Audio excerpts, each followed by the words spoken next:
Selamat pagi teman-teman dan Bu Sabrina. Pada kesempatan saat ini saya dan kelompok saya akan mempresentasikan presentasi kami mengenai proses strategis manajemen.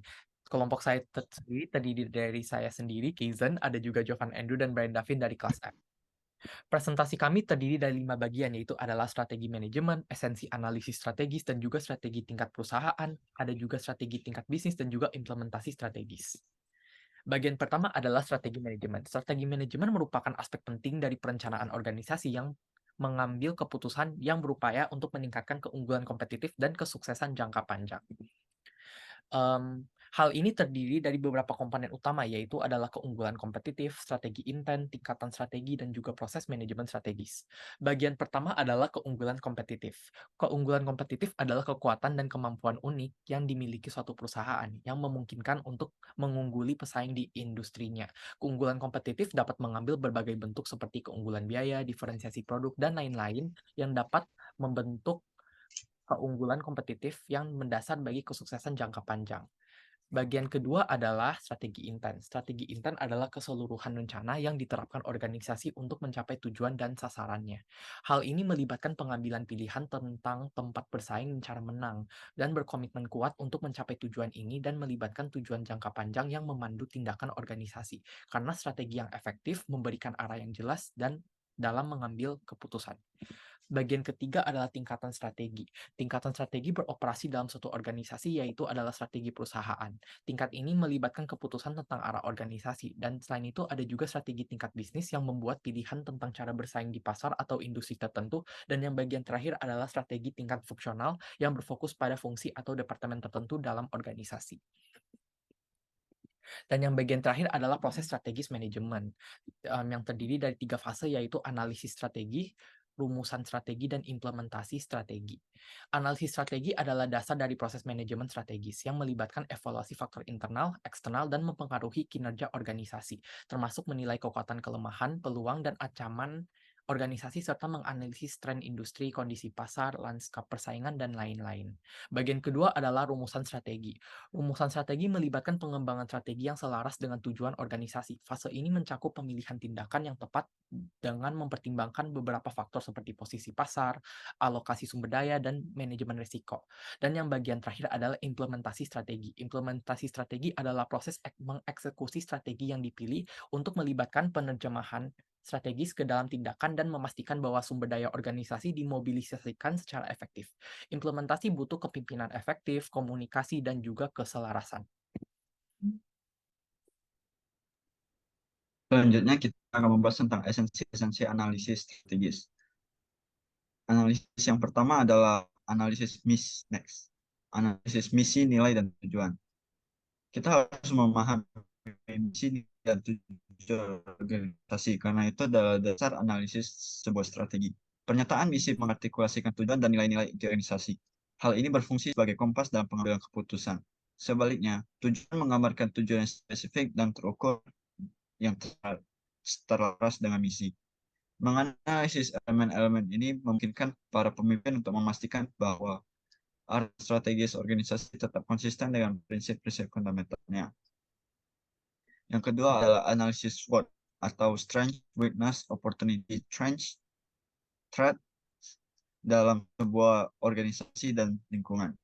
Analisis SWOT ini adalah alat yang banyak digunakan untuk menilai kekuatan dan kelemahan internal organisasi. Selain itu, analisis SWOT ini juga menganalisis peluang dan ancaman eksternal. Secara internal, kekuatan dan kelemahan mencakup faktor-faktor seperti kemampuan organisasi, sumber daya, dan kompetensi sebuah organisasi. Sedangkan secara eksternal, peluang dan ancaman muncul dari lingkungan bisnis yang lebih luas, termasuk tren pasar, perubahan peraturan, dan juga kekuatan persaingan. Dengan melakukan analisis SWOT, organisasi dapat memperoleh pemahaman komprehensif tentang posisi mereka saat ini, memungkinkan mereka memanfaatkan kekuatan, mengatasi kelemahan, memanfaatkan peluang, dan juga memitigasi ancaman. Analisis ini juga berfungsi sebagai peta jalan strategis yang memberikan informasi kepada pengambilan keputusan tentang cara menavigasi kompleksitas lanskap internal dan eksternal. Analisis yang ketiga adalah analisis 5 kekuatan daya tarik industri. Analisis ini mempunyai 5 faktor utama, yaitu kekuatan tawar menawar pembeli, kekuatan tawar menawar pemasok, ancaman penantang baru dan ancaman produk pengganti, dan yang terakhir adalah intensitas persaingan kompetitif. Analisis ini membantu organisasi menilai kekuatan kompetitif yang membentuk industri mereka, sehingga memungkinkan mereka merumuskan strategi yang meningkatkan stabilitas. Dengan memahami kekuatan-kekuatan ini, sebuah organisasi dapat membuat keputusan yang tepat mengenai alokasi sumber daya, penentuan posisi pasar, dan juga keberlanjutan jangka panjang. Selanjutnya, strategi tingkat perusahaan. Strategi tingkat perusahaan berperan penting dalam pembentukan arah dan ruang lingkup perusahaan organisasi secara keseluruhan. Next, model perencanaan per portofolio. Perencanaan portofolio melibatkan portofolio bisnis perusahaan untuk memaksimalkan kinerja keseluruhan dalam laba atas investasi. Terdapat dua matriks, yaitu matriks Boston Consulting Group atau BCG dan matriks McKinsey. Matriks BCG mengkategorikan unit bisnis ke dalam 4 kuadran, yaitu Star, Cash, Co, Question, Mark, and Docs, berdasarkan pangsa pasar dan tingkat pertumbuhan yang pasar. Klasifikasi ini membantu perusahaan mengalokasikan sumber daya secara strategis dan memprioritaskan unit bisnis untuk investasi dan divestasi. Selanjutnya, strategi pertumbuhan dan diversifikasi. Strategi pertumbuhan sangat penting bagi organisasi untuk memerlukan kehadiran pasar mereka dan meningkatkan profitabilitas. Strategi pertumbuhan umum mencakup penetrasi pasar, dan pengembangan produk, dan diversifikasi. Penetrasi pasar melibatkan peningkatan pangsa pasar di pasar yang sudah ada, sedangkan pengembangan pasar berfokus pada memasuki pasar yang baru. Pengembangan produk mencakup pengenalan produk baru dan penyempurnaan produk yang sudah ada. Diverifikasi, baik terikat ataupun tidak, melibatkan memasuki area bisnis baru untuk menyebarkan resiko dan memanfaatkan peluang. Selanjutnya, strategi penghematan dan rekonstruksi. Pada saat krisis penurunan kinerja, organisasi dapat menerapkan strategi penghematan dan rekonstruksi untuk mendapatkan kembali stabilitas. Strategi penghematan melibatkan pengurangan skala atau ruang lingkup organisasi seperti perampingan, pemotongan biaya, atau divestasi.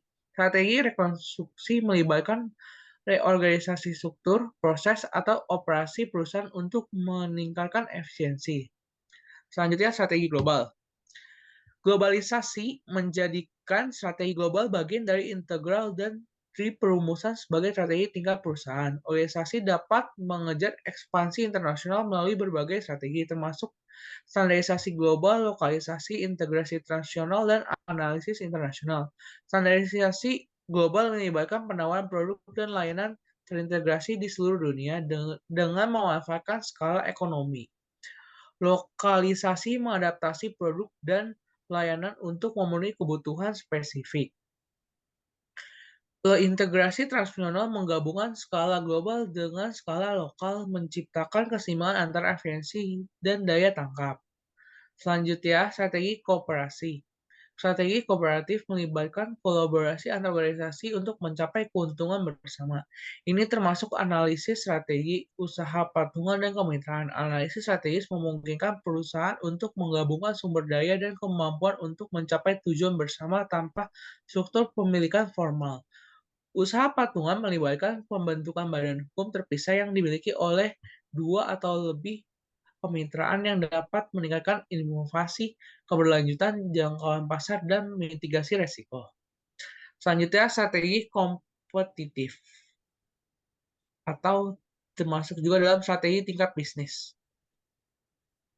Strategi tingkat bisnis memainkan peran penting dalam menentukan bagaimana suatu organisasi memprioritaskan dirinya dalam industri untuk mendapatkan keunggulan kompetitif.